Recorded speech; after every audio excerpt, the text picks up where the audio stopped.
Todd. Todd, you're on the air. Hello. Hey, Bubba, how's it going? Good, sir. I raced road warriors a little bit in go-karts, more asphalt, so it's a different kind of racing, but I know enough about racing to comment on the subject.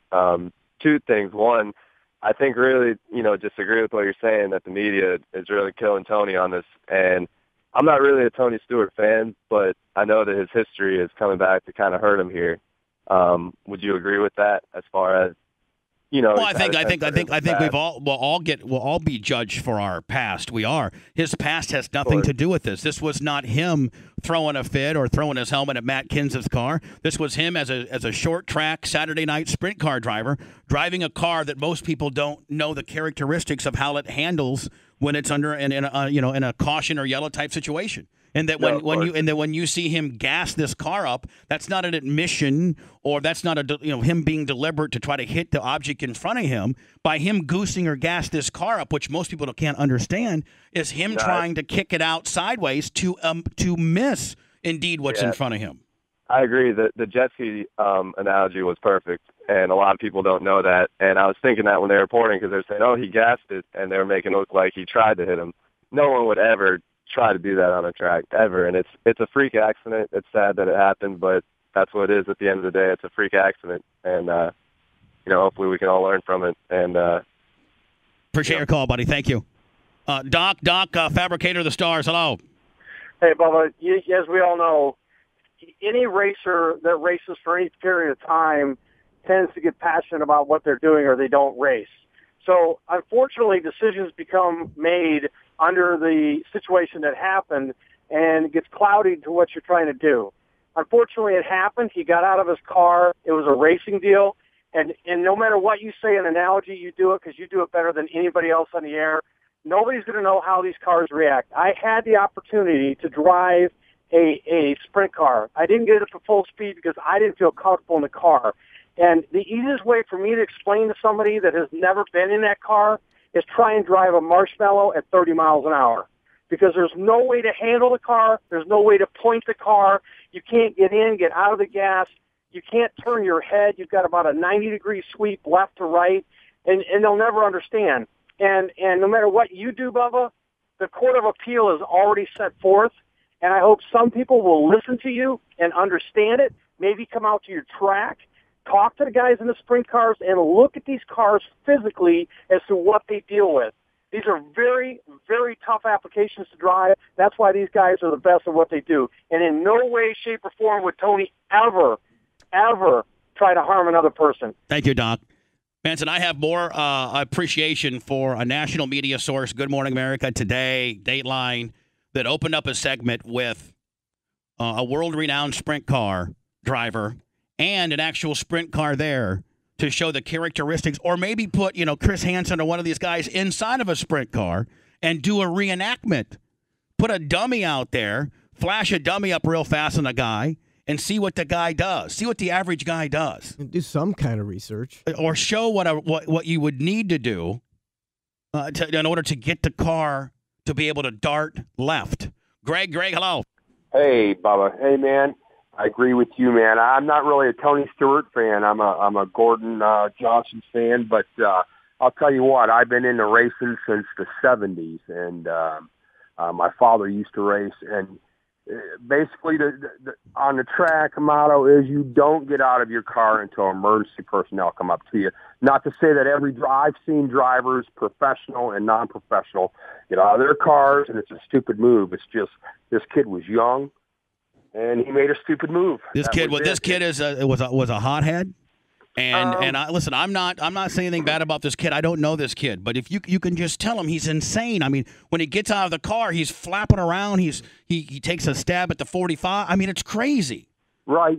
But now think about it though, Bubba. Every driver has done. I have as well. See fights in racing. I have as well. I agree. That's one of the best things to see. Like when you watch the one dude drop kick the window, it's funny, but it's dangerous.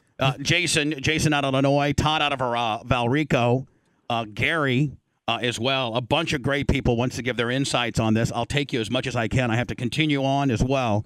Jason, hello. Oh, hey, Bubba. How you doing, sir? Good.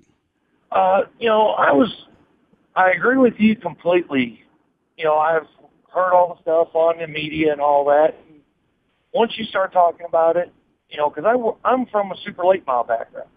What they don't think about either is you're steering at that low of an RPM when you're idling around the track is completely junk. I mean, yeah, I mean your power steering is not made to go 1,800 RPMs. Your power steering is made to go, 7,800 RPMs, and so the front wheels are pulsating. You got a real spongy feel, and you know as well as I do whether it's a super late on dirt or a sprint car. In order to be able to really get it to get darty and be able to avoid something, you're gonna have to put a load on the right rear.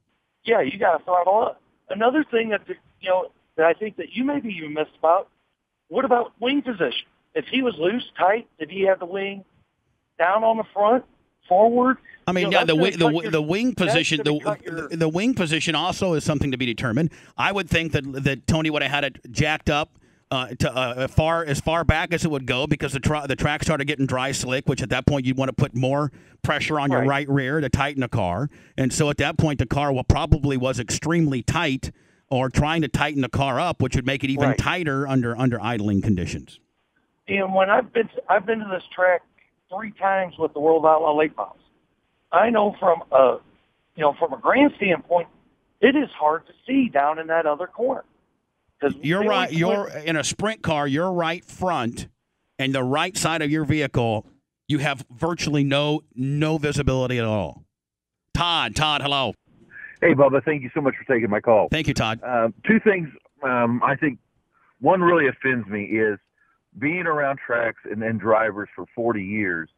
I think it's a real shame that the media only wants to make a story out of this because there's a big personality involved.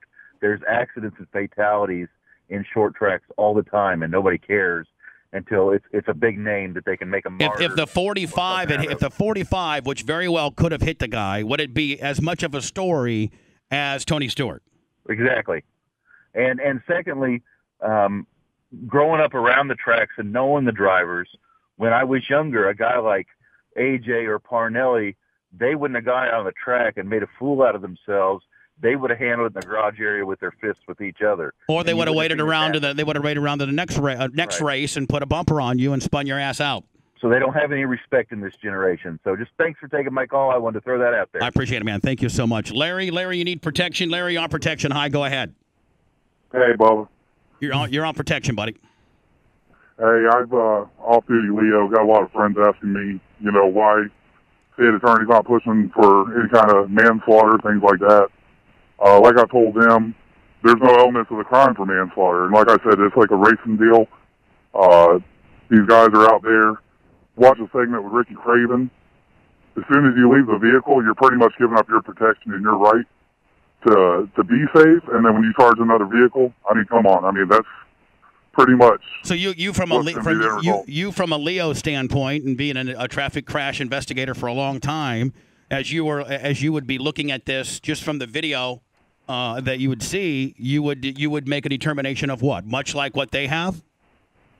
Yeah, I agree with them wholeheartedly. I mean, you can't go by one cell phone video that's been circulating the internet and decide somebody's fate. And my firm belief in it is Tony Stewart's a big name, like you said earlier. This kid's trying to make a name for himself in front of his home crowd, and what better than to take a shot at Tony Stewart? I mean, he's awesome on dirt, and people watch him every Sunday. So I mean, he wanted to go back and, like you said, pound his chest. And I mean, the elements of the crime aren't there. I mean, it would be a far stretch for them to try to raise any kind of criminal charges. And I was reading something on SI Sports Illustrated today about some guy that's an attorney, and he was going through the whole, this could be second-degree vehicular manslaughter or intent, and then I'm like, first of all, have you ever been in a sprint car? Have you ever seen a dirt race? Were you there? And I think that, I don't know if you've been listening to my monologue or not, Larry, but I think the characteristics of what you're driving is very much a mitigating circumstance that you have to consider as well. If you're driving a car that's got a clutch that you can push the clutch in and hit the brakes and stop the vehicle quite efficiently, that has 0 inches of stagger, that can steer effectively, I think that changes the dynamics of this particular crash.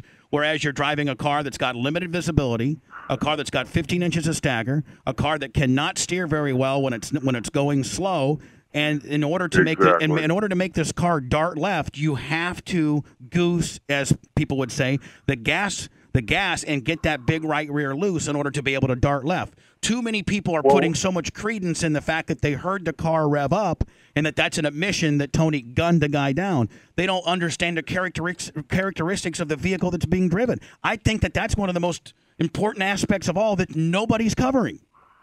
Yeah, and like I said, if there was going to be criminal charges, they'd already be, going forth with a motion. But, I mean, it's a stretch. And like you said earlier, I mean, you got suits and ties in New York and L.A. that are reporting this story, and it's something sexy to try to bury Tony. And, I mean, you can't chalk it up to a racing deal and expect people to turn in a list. And if these people would just, and I'm not pandering to ESPN or SportsCenter, but like I said, the Ricky Craven statement that he made on SportsCenter the other day, that's what people need to be watching. That's a professional race car driver who's been there, who knows what's going on. But when you got Robin Meade and all these other people that are reporting it and making it out to be a tragedy, it is a tragedy, yes.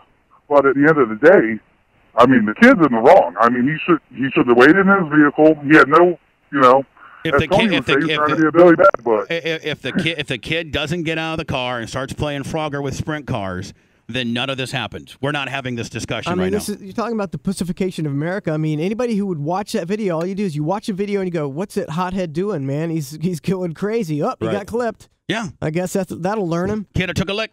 But everybody's got to be, in America. Scott, hello.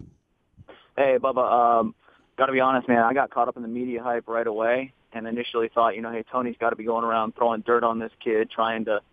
He's trying to make Tony look bad. Now Tony's trying to return the favor. But I'll be honest, after listening to you, man, you completely swung me, and just seems to be a accident as a result of Kevin Ward, making a pretty obviously a bad decision. So I appreciate you. And although I don't understand all the technicalities you're getting into, I've never been behind the wheel of a sprint car. I appreciate it. And I think a lot of people out there are probably feeling the same way I am. That media hype sometimes can the media hype has Tony buried. I mean, he has Tony being this dick, and the kid was just patiently waiting on the side of the track, and then you can hear Tony's motor rev up, which means Tony was trying to gun for the kid. And if you start with the wreck itself, Scott, it wasn't Tony's fault. It was at best a racing deal, and it was more of the Kevin Ward's fault, who didn't lift. So if you start with the wreck itself, the media is not, if you were to be truly, truly fair, you would say Kevin Ward was on the high side. Tony had position while dealing with a lapped car, slid up. Kevin didn't lift, and he got spun out and popped his right tire. That in itself is where it starts and stops, and nobody's even reporting that. So basically, it sounds like he just got upset that he got wrecked. It was his fault, but it was one of those ego things. He probably just couldn't leave his ego there because it was Tony. If it was just some other Joe Blow.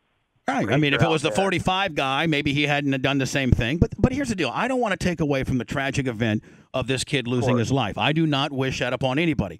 I just wish that the national media would report this fair and right down the middle, and more importantly, knew the characteristics of the vehicle that's being driven, and that by gassing up the car is not an admission, as they're trying to make it, of him trying to target a particular person, but instead, if you knew the characteristics of a sprint car, that when you gas it up under a caution or when going slow type genre, then you are absolutely trying to get that car loose to avoid or make it dart to the left quickly. Isn't it? And that in itself is probably the one thing that's being illy reported. 25, go ahead. Isn't the back tire, though, that tire much wider than any tire on the car? The back tire is the biggest tire. The back tire, right? Yeah, the back right tire is probably the biggest tire in all of dirt track racing. It's between 103 and 109 inches around circumference. I don't know how wide it is, but it's wide.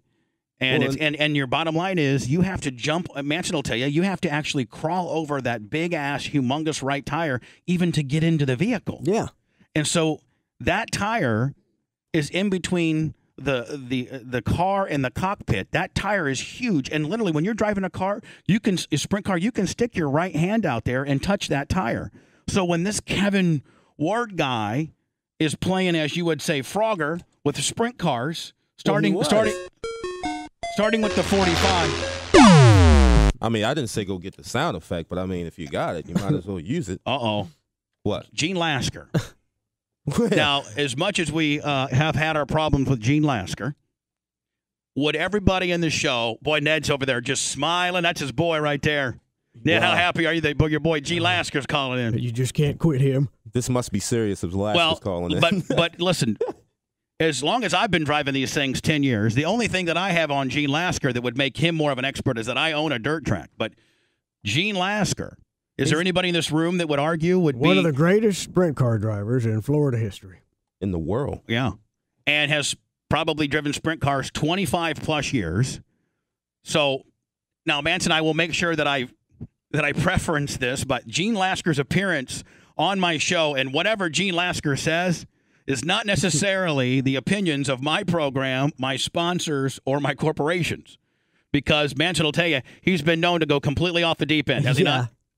And I think that he only answers to him. I don't think he works for corporate America. I think he has his own powder coating shop, so he can go completely crazy. But would we all agree that Gene Lasker would know a little something about sprint cars and a situation like this? Yes. Of course. Yes. Gene Lasker. Do we have a positioning statement for Gene Lasker, or did it get thrown out? Thrown out. I think you had one, but, obviously between you guys. Gene's been on hiatus for about 3 or 4 years. Gene, how are you? I'm doing good, Bubba. So what's going on? Are you familiar? Obviously, this is right. This needs to be the last call in that you need. This needs to be the last. You're saying this needs to be the last call. Yeah, because there's a few things that you guys haven't even talked about. Well, first of all, let me ask you a question. Let me just ask you before you get into the couple of things that I've not scratched on, because I'm probably trying to be politically correct. Would you not agree on my synopsis and my analogy on how a sprint car handles? You're dead on. 95% close. Dead on with regards to limited visibility. It doesn't have a clutch. It cannot stop efficiently. It runs like a pile of crap when it's under caution. And that if something was to dart out in front of you, you would have to gas the car up to get it loose to be able to dart left. You have to give it the gas to make it move. All right, so steer in any possibility. And anyway, go ahead. What you guys have left out is tear-offs.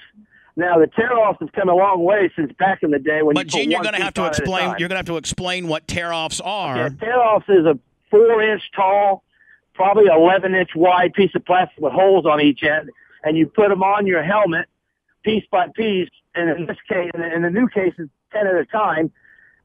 And you flip the edges in, so as you pull one off, the other edge pops out, and you're able to grab another one. Basically, what it is you put Manson, you put these temporary laminate pieces of very thin, like cellophane type deal on your helmet, and as you're driving, you can pull them off as they get dirty to clear your helmet. So what happens here is we put probably 20 to 30 pieces of laminate across our face. Usually, Gene, based on texture of track, it's usually one per lap, right? Yeah, it's just it depends on where your starting spot is. If you're going to be starting behind somebody who's going to be on the gas and you're following him, you're going to be sticking your nose up underneath their tire. You're going to need a lot of tear-offs because you're going to have to follow him for a little bit. All right. Okay, so. But what the problem with tear-offs is when you're up to speed and you're going 100 miles an hour, them tear-offs are flat up against your face, nice and tight, so you can see very good. As soon as you slow down and you get down to idle speed and you're idle around, them tear-offs are flickering. And while they're flickering, your perspective of what you see moves around. The cars move around a little bit, and if God forbid somebody's running around a racetrack, you don't know whether he's jumping at you or jumping away from you or what, because the plastic is moving around and making your sight move around. And we have, and in this particular instance, we have two people with tear-offs. One, Tony has his tear-offs, a lot of them. And two, this Kevin Ward guy, as he still kept his helmet on, he's got tear-offs. So as bad as Tony's vision. He can't see depth. He don't know whether he's that close to the car or 4 foot away from the car with them tear-offs on. Now, when we get a yellow flag, now when Tony was racing and he's pulling up that middle and he stayed on that black groove and he slid up to the cushion a little bit and he touched that kid and they touched together. Now that boy should have lifted a little bit, let Tony get up into that berm. He would have turned down to the left and got back by Tony. I'd call it a crossover. Did a crossover because Tony was not trying to do a slide job. Tony was just steering, and Tony was going real fast, little faster than the track would allow for him to stay in that groove. So he's got to slide up. So that gives you perfect ability. Lift a little bit, jump down underneath him, go underneath him, and get right back by him. All right, which was the perfect move. But in that kid's case, he didn't have the ability to do that because he doesn't have the lap time under his belt. Even though he's won a couple races, that doesn't mean he's got the lap time to make perfect decisions at perfect times. Now, when we get a yellow flag and we hear that little radio, and we wear a radio in our ears and we hear yellow, yellow, yellow. Now, when we hear yellow, yellow, yellow, now not only do we have to watch out where is the wreck, who is around me is going to slow down. Also, is the guy behind me, Robbie Smith, going to run over me because he can't see that good either? Hey, don't be making fun of Robbie Smith, okay? That's my come boy. On, man. You better say you're sorry. You better say you're sorry to Robbie Smith. You got to worry about all the guys around you. And at the same time... By the way, Robbie Smith's been waxing your ass lately, so I'd be chilling out on Robbie Smith. Well, we just had motor problems. We don't got driving problems. Well, Wesley takes care of their stuff. You need to learn how to take care of your stuff. The first thing that we do when we're racing, when a yellow comes out, is we look for shrapnel. We look for parts of cars to see if we're being attacked or not. That's right. We want to make sure we don't run over a radius rod or a shock or a part of a wing. Well, see, what people don't realize, Gene, is that you don't have spotters in sprint car racing. You only have one-way communication. What is that's the tower basically telling everybody to slow down. Now, as soon as the yellow came out, Tony at this point doesn't know where the wreck is. He doesn't even know that it's the guy that just got into him. He doesn't even know that. That's what people don't realize. They touch so easily. Who knows if Tony even felt him touch? Right. Okay, at that speed, they touch so easily. And then, you know what? Truthfully, they might not even have touched. Looking at the TV show, looking at that commercial on what happened, you see them dart. Well, that kid darted away from that tire because he knew he didn't lift yet. He should have lifted a little bit earlier, and he was already in the marbles. Now he's got no chance of slowing the car down because he's just going to slide on top of the marbles. Okay, so he had no chance of slowing the car down. So he had to make an abrupt left and then spin the car or get up in the center. All right. Okay, so when pretty much every time you go to the racetrack, you're told, don't get out of your car. Now, you don't get told that every single track, every time. It usually has to happen. Now, nobody can say this any better than Gene Lasker for the simple fact Gene Lasker talks about himself in third person for those scoring at home. Gene Lasker is going to tell you right now. Gene Lasker is going to tell you right now that nobody can say this better than Gene Lasker. Whatever he's fixing to say. Well, we just want to make sure everybody's listening to this. Go ahead. Now, 20 years ago, we was at Lakeland on the pavement. Who was? We were dirt cars. We were dirt cars. Gene Lasker and Who was on the asphalt track in Lakeland? Who was? Yeah, Gene Lasker in the 02 sprint car at that time was doing a great job on pavement. Okay, now when we got to Lakeland, we were told in that news the week before somebody had got out of their late model and jumped into another late model, got hung in the car, and the guy spun donuts with the guy hanging out of the window. So they wasn't going to have that anymore. No, they wasn't. So they told us that we do not get out of the car for no simple reason other than a safety guy that takes you out by your hand unless you're on fire. Okay, so we knew that. Now, not only did they do that, because they put a groove around the outside edge, the inside edge of the inside of the racetrack like a footer. So you couldn't drop off into the dirt, knock dirt up on the track, and keep the guy from behind you from passing you on the pavement.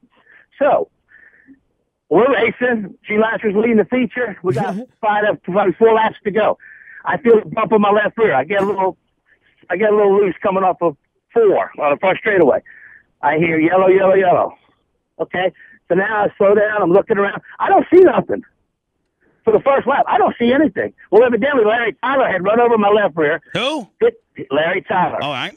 Okay, so he hits the infield, hits that footer, breaks the radius rod off his car, can't steer, does a donut, drives right up on turn 4, up over the racetrack and over into the weeds. Yeah. So I can't see that. Right. I do not know who was behind me or who wrecked or what was happening. Okay, so now we're thinking, okay, there's stuff on the racetrack. So now I'm glued to the track looking for junk on the racetrack to make sure I don't run it over.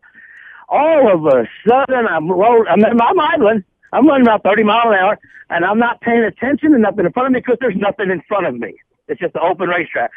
All of a sudden, here's Larry Tyler walking right down the center of the racetrack with a helmet in his hand, waving it over the top of his head, looking at me, gonna play chicken with Gene Lasker. And I said, you just don't have as much equipment as I got in this fight. Now, you gotta be kidding me, right? First thing, we were told we would be barred for life if we ever got out of the car. Barred for life. Do you know how many times Gene Lasker's been barred for life? Just from the show alone. So anyway, Larry, I wait to the last second, Bubba. I mean, I went straight at him. Now, did I dart left at him? Did I dart right at him? No. Did I move out of my groove that I had been idling around there for 2 laps? No. He wanted to play that game. We played the game right after. I mean, I wasn't going to run his slap over, but I was probably going to get real close. So anyway, he throws the helmet. He jumps out of the way. His one leg gets inside that culvert, breaks his ankle. Well, of course, the first thing out of everybody's mouth is Gene Lasker ran him over, went through the infield to get him. Okay, so it got pretty much, media out of shape. I mean, it pretty much got Matt said it pretty much got media out of shape is what Gene Lasker just said. It pretty much got media out of shape. And that's what they do. They don't get paid unless you're out of shape. Right. Okay. And so you've been through this particular situation where you've had an on-track incident. Well, everybody in Florida wasn't going to race anymore if Gene Lasker came to the racetrack because he tried to kill Larry Tyler, and he went through the infield through the figure 8 to get him. There was none of that true. The truth was that Larry Tyler ran over my left rear, being a numbnut, and drove off the racetrack, and then walked over. Now, I was not ready for nobody to be on that racetrack, and either was Tony. And when Tony was idling around there, and that 45 moved, now, not only do you got the right front wing hanging down in your face, he might not have never even seen him. Now, to get on the gas, to get out of there, he was looking for stuff on the racetrack. He sees that car sitting up there broke. He don't know if there's 2 more on the other side of the fence that flipped completely into the pits. The stuff is all over the floor. So he might have just been looking down. I'm looking for a radius rod. I'm looking for a shock. I'm looking for a part of a wing bracket. I don't need nothing poking in my tire or flipping off the tire and stabbing me. So at that same time, all of a sudden the kid was there. Tony might not have never even seen him ever. Well, I know, and what people need to realize is that when you stab the gas in a sprint car, it is to get the because you want to steer somewhere. Now your front ends are made. All your radius rod. Now radius rod is what goes from the middle of the car to the front of the car, which holds that front end parallel. Now we're getting into the mechanics and the ins and outs of well, they're aluminum and they're hollow and they flex. So whenever you see sprint cars idling around and you see that front wheel shaking, it's not breaking. It's going to do that because we set our cars up for wide open speeds. Nothing slower. That was why it was so hard to make you win for so long, because you never wanted to get to wide open speed. Listen, Gene, he's got to put on, and unless you don't have it, unless you have it powder coated too much, and the car is not grounded, and I can't get it to car to clear. Yeah, that was in the beginning when I first learned what electricity was. All right, Gene. Well, listen, Gene, thank you for your expert testimony, and I didn't even consider the tear-off factor, but you make a great point of the fact that. Tony probably had. When you slow the car down, and then the turbulence, you don't have turbulence inside that cockpit wide open. You got pressure. When you got turbulence inside that car, is when you're idling around, and when the turbulence and the wind's blowing up and down and side to side, them little pieces of plastic are jiggling on your windshield. Now, with the glare of the lights and the glare of the shining, because that was hard to flick track, so the lights glare off the ground too. Yeah. So now you got with all that. In fact, he might not have never even seen that kid. Gene, how's powder coating going? Powder coating's going good. Matter of fact, if anybody wants to come today and get a good deal, just mention Frogger, and we will have we'll give you a good deal. So you got a Frogger special at Lasker Powder Coat. I got a Frogger special at Lasker Powder Coating, and God's with his family, and he made a wrong decision, and it's just like committing suicide. We all have to stay here and put up with it, and put up with the media, and put up with the blast that we get, and he's in a better place. So. Well, Lasker Powder Coating, Gene. Gene, thank you, buddy. Thank you. Lasker Powder Coating. You get a discount if you mention Frogger today. Again, the opinions of Gene Lasker do not reflect our opinions. He did make an interesting point, though, did he not, with the tear-offs? You wouldn't believe how much that obscures your vision. Be interesting to know how many tear-offs Tony had on and how many the guy had on as well. Paul, last call. Then I have to do words. I'm way late. Then 25. We're going to come back with Brooke. Remember the girl that we first opened up the segment with? Yeah. To see if indeed... We were able to give her a different perspective on this particular deal that's being somewhat shoved down our throat on the national level, making Tony look far worse than it really, really is, other than the tragedy of losing this kid's life. Paul, hello. Hi. How you doing? Hi, Paul. Yeah, Bubba. What do you want, Paul? Hello. Hey. Oh, yeah, I come in, Bubba. I'm glad that you did the show. because I'm a big Tony Stewart fan. Mm-hmm. My best friend Buck, the one that really got me to tune into your show. I used to listen to you a lot, but I stopped. But I'm glad you came in because I'm a big Tony Stewart fan. And from listening at the media, they had me believing that Tony was at fault with it. And watching it, the clips, from what I've seen, I understood what you're saying about he gassed it. That's all I could see, that he gassed it like he was trying. I don't know. I guess he saw him at the last minute, and he gassed it like you're saying. I don't even know, Paul, that he saw him at all. And I'm getting reports that the guy tried to grab into the cockpit. If somebody's trying to grab into your cockpit, you're going to make a drastic, attempt to try to get him off you. And at that point, Tony did nothing wrong. In my view, Paul, Tony did nothing, absolutely nothing wrong. I don't think you're going to hear anybody in the media say that or has the balls to say that. But I certainly have, standing and expertise in what had happened. And he did, according to what I saw, did nothing.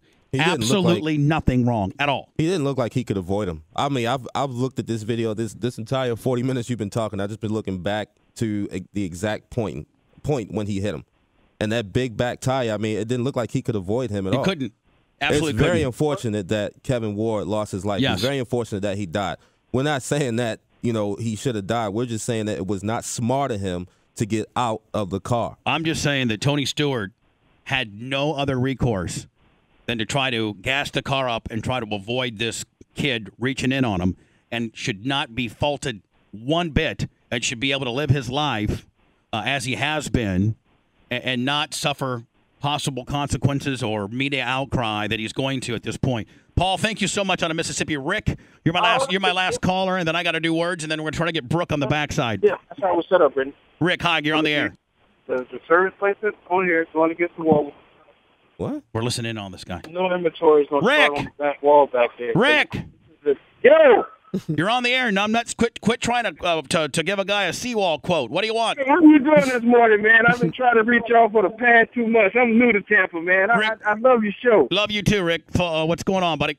Hey, I got an opinion on that, okay? Listen, I watched that race because, number one, I drag race 10-5 class. I watched that race from beginning to end, man. He ran into that guy. It's just simple, cut and dry. I rewound it and watched it like 20 times. So you're a drag racer. Yes, you've never raced a roundy round in your life. You've never been in a sprint car. You did go-karts, and you're saying that Tony Slap ran into the guy. Yeah, he ran into him, man. Because I could see, okay, if he was on the curve, like in the turn, that's understandable. But that guy walked from the top of the bank of that bankment down, pointing. Everybody else went around him. Except the 45, the guy that was directly in front of Tony, damn near hit him, and he dodged the car. Nobody else went around him because he hadn't got to the cars until the 45, and the 45 almost hit him. He wasn't trying to the 45. He wasn't trying to frogger any other cars. He was only trying to frogger the 45 and the 14. Hey. Oh man. I got people mad at me because you keep playing this. Well, that was your idea. I don't care. Sorry. I got a black drag racer that's trying to give me the ins and outs of sprint car racing while he's quoting a woman a seawall quote. You idiot. It was the first Father's Day. I didn't get to hug my dad. As you can tell, all that sensitivity training has made a difference. I completely made matters worse. More of the Bubba Radio Network after this.